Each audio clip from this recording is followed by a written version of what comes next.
Lorsqu'Edgar Cayce a été interrogé sur la manière de reconnaître une âme ayant déjà vécu, il n'a pas répondu avec des concepts ou de la philosophie, mais avec des histoires, douces, comme le murmure des rêves.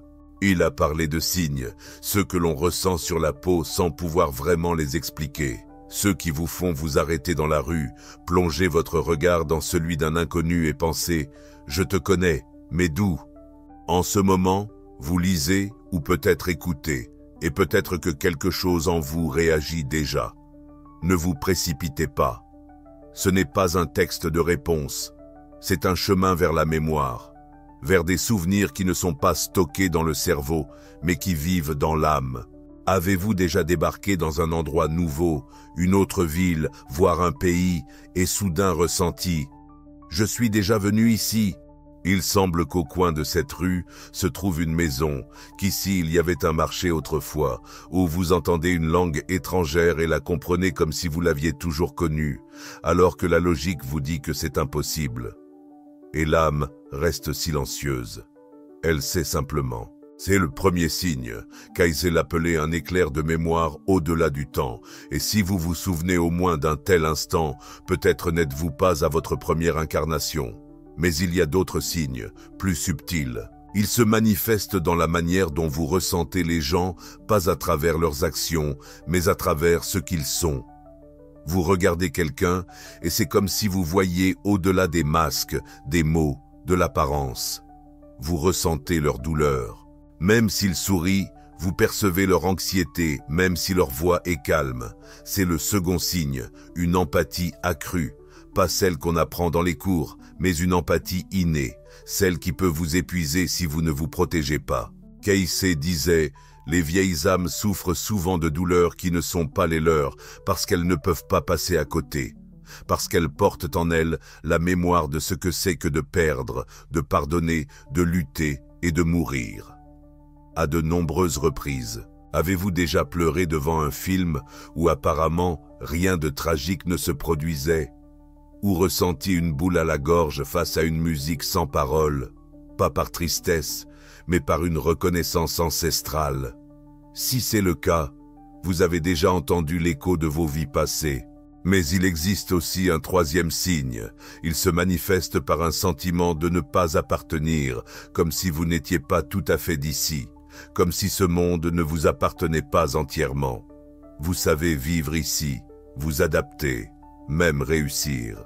Mais au fond de vous persiste ce sentiment de temporalité. Je suis un invité ici. Cayce appelait cela le syndrome du retour. Lorsqu'une âme, après de nombreuses incarnations, arrive avec une mission mais ne peut oublier son chez-soi, elle ressent un désir, même dans la joie. Si vous avez eu l'impression que je décrivais quelque chose de très personnel, ne soyez pas surpris. Ce n'est pas une question de millions, c'est une question de ceux qui ressentent, qui se souviennent sans mémoire, qui savent sans savoir pourquoi. Il y a aussi un quatrième signe, et c'est le plus difficile, c'est la soif de questions. Des réponses superficielles ne vous suffisent pas, c'est comme ça. Ou tout le monde vit comme ça, ne vous satisfait pas. Vous cherchez plus profondément. Vous vous demandez pourquoi vous êtes ici. Que se passe-t-il après? Pourquoi les rêves sont-ils si vifs? Pourquoi parfois voyez-vous des choses qui ne peuvent pas être? Si vous n'avez pas peur de ces questions, vous êtes déjà sur la voie. Cayce a dit « La véritable maturité d'une âme se révèle dans sa soif de sens ». Parfois, vous vous surprenez à avoir l'impression d'avoir déjà vécu quelque chose, comme si la scène s'était déjà produite. Les personnes étaient là, les conversations mot pour mot. Ce n'est pas juste un déjà-vu, c'est un sentiment de répétition, mais pas accidentel, plutôt significative, comme si la vie disait « C'est votre chance. La dernière fois, vous avez choisi différemment, et maintenant que ferez-vous » Edgar Cayce affirmait que l'âme répète les leçons qui n'ont pas été apprises et donc les situations reviennent sous des apparences différentes, dans un cadre différent, mais avec la même essence. Les conflits avec les parents, les trahisons, la peur de la perte, les relations inachevées, ce ne sont pas des punitions. Ce sont des occasions de compléter ce qui a été laissé dans l'ombre. Le 5e signe est une étrange attirance pour certaines époques. Vous pouvez être attiré par l'Égypte ancienne, le Moyen Âge, une culture dans laquelle vous n'avez jamais vécu, mais que vous sentez familière. Vous voyez une vieille gravure et vous savez ce qui se passait là-bas. Vous lisez sur une guerre et votre cœur se serre comme si vous y étiez. Case a dit, les vieilles âmes ne se souviennent pas des dates. Elles se souviennent des émotions parfois à travers des rêves, parfois à travers des peurs sans explication, peur de l'eau, du feu, des hauteurs, de la solitude, peut-être des échos de morts passées. L'âme n'oublie pas la douleur, mais la guérison vient à travers cela. Et le 6e signe est une sagesse intérieure que vous ne pouvez pas expliquer. Dès votre plus jeune âge, vous avez le sentiment de déjà savoir. Vous n'avez pas besoin de faire 100 erreurs pour comprendre. Il vous suffit d'observer et vous ressentez comment cela va se passer. Les gens vous demandent des conseils, même si vous ne vous présentez pas comme un mentor. Ils sentent simplement que vous savez parce que vous y êtes déjà passé. Si vous avez toujours eu l'impression d'être plus âgé que votre âge même enfant, cela pourrait être la trace d'un souvenir qui ne s'efface pas avec le corps. L'âme porte en elle toutes les expériences.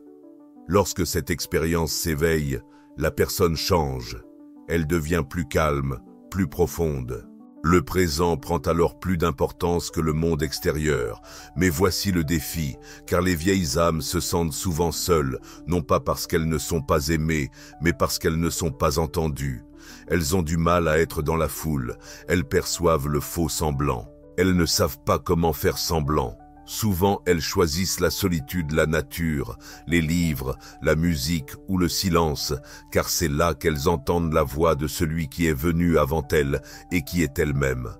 Le 7e signe est une attirance pour la spiritualité.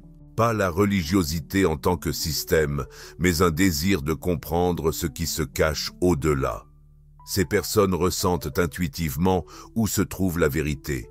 Elles voient quand quelqu'un parle au nom de la vérité, mais agit par peur, et elles n'imposent rien ni ne débattent. Elles savent simplement. Case a écrit « Si vous cherchez la source, vous êtes déjà plus proche d'elle que ceux qui sont sûrs de connaître le chemin. » Le paradoxe, c'est que plus l'âme est ancienne, moins elle cherche à argumenter. Elle apprend à accepter, à voir l'essence derrière la forme, la lumière derrière les mots.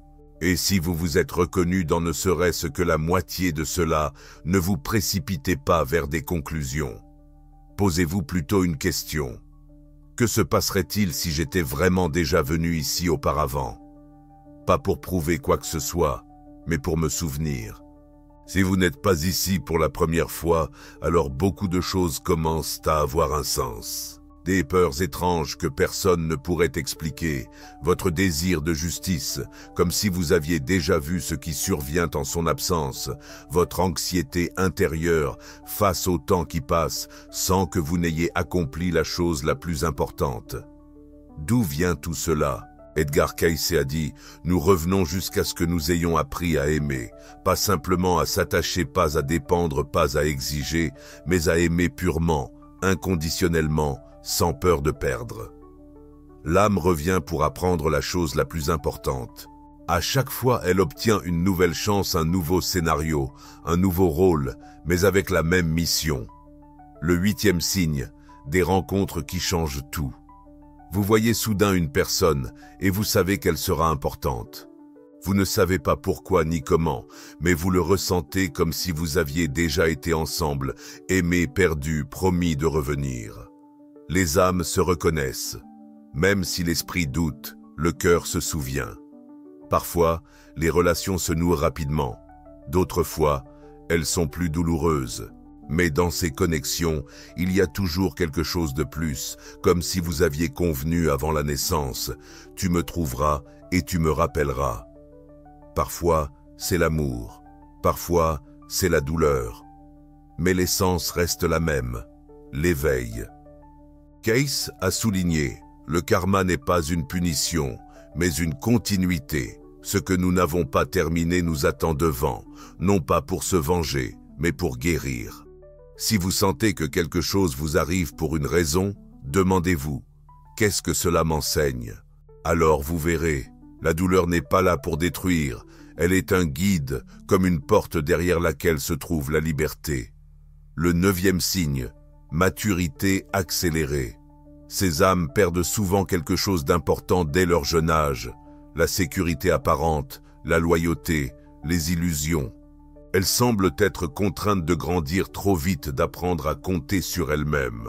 Cela peut sembler cruel, mais au fond, c'est une préparation pour qu'au bon moment, elles se souviennent de qui elles sont. Ces personnes ont ressenti depuis leur enfance qu'elles ne peuvent pas vivre comme les autres. Elles ne sont pas attirées par les jeux ordinaires, les bavardages futiles ou les compétitions de statut. Elles sont attirées par le sens, par les histoires, par la profondeur. Elles restent souvent silencieuses, écoutent puis disent une chose mais avec précision, car elles sentent, elles ne se contentent pas de penser. Et si vous êtes l'une d'elles, vous savez combien il est difficile d'être mal compris.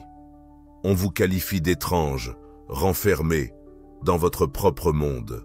Mais peut-être qu'en vous se cache une mémoire qui ne s'est pas encore entièrement éveillée, comme un livre ancien dont les pages commencent juste à se tourner. Caïssé a écrit « La plus grande chose qu'un homme puisse faire est de se souvenir de qui il est et de vivre en harmonie avec cela. » Mais la mémoire ne revient pas par la force, elle se déploie par le choix. Lorsque vous choisissez de ne pas riposter, mais de comprendre, de ne pas fuir, mais de rester, de ne pas être silencieux, mais de parler, ou l'inverse, de rester silencieux alors qu'autrefois vous auriez crié. Si vous sentez qu'il y a plus en vous que vous ne pouvez exprimer avec des mots, c'est le 10e et peut-être le signe le plus important. Parce qu'une âme qui a vécu de nombreuses vies ne se précipite pas pour crier à son propre sujet. Elle brille simplement, même dans l'obscurité. Parfois, vous levez les yeux vers le ciel et ressentez soudain une étrange nostalgie, mais pas pour une personne, pas pour un lieu, mais pour quelque chose que vous ne pouvez pas nommer. Vous ressentez un manque de quelque chose d'immense, de chaleureux, de réel, et vous ne pouvez l'expliquer à personne. C'est le 11e signe. Edgar Cayce a dit « L'âme se souvient de chez elle ». Et parfois, ce désir n'est pas de la dépression, c'est un appel, un rappel. Nous venons au monde en ayant oublié d'où nous venons, mais l'âme murmure encore dans les rêves, dans la musique et dans ces instants inattendus où tout à l'intérieur se tait soudainement. C'est précisément à ce moment-là que nous nous rappelons que nous faisions partie de quelque chose de plus grand et que nous en referons partie. Le 12e signe est une soif de vérité. Les réponses superficielles ne te suffisent pas. Des phrases comme « tout ira bien » ou « il suffit de vivre » ne te satisfont pas. Tu cherches la profondeur. Tu lis, tu écoutes, tu réfléchis. Et plus tu apprends, plus tu réalises combien tu en sais peu. Ce n'est pas de l'orgueil, c'est de la maturité. Une âme qui a vécu plus d'une vie ne se vante pas, elle cherche. Cayce pensait que l'âme arrive avec des questions et que toute la vie est une quête de réponses, non pas des réponses extérieures, mais des réponses intérieures qui ne peuvent se révéler que dans le silence. Quand tu es seul, quand tu es honnête et quand tu ne te caches pas derrière des rôles, le travail ou des relations. C'est dans ces moments-là que l'âme parle. Le 13e signe est ce sentiment d'avoir une mission, inexplicable mais constante. Tu ne sais peut-être pas exactement ce que tu es censé faire, mais tu sais que tu ne peux pas vivre comme tout le monde. Tu as une sorte de boussole intérieure qui t'empêche de t'égarer trop loin, et chaque fois que tu dévies, tu te sens décalé, comme si ton corps lui-même disait « ce n'est pas pour toi ». Ces personnes ne deviennent pas toujours célèbres. Elles ne sont pas toujours sur une scène, mais elles ont une scène intérieure, un espace où se fait le véritable travail. Si tu ressens que tu es destiné à être utile, à laisser quelque chose derrière toi, à soutenir quelqu'un, ne l'ignore pas. Cela peut être un appel, non seulement d'aujourd'hui, mais l'écho de vies antérieures. Le 14e signe est l'amour du monde. Quoi qu'il arrive, Tu peux être fatigué ou déçu, mais tu vois toujours la beauté dans les détails, dans les gestes spontanés, dans le rire d'un enfant, dans un vieux arbre, dans l'odeur après la pluie.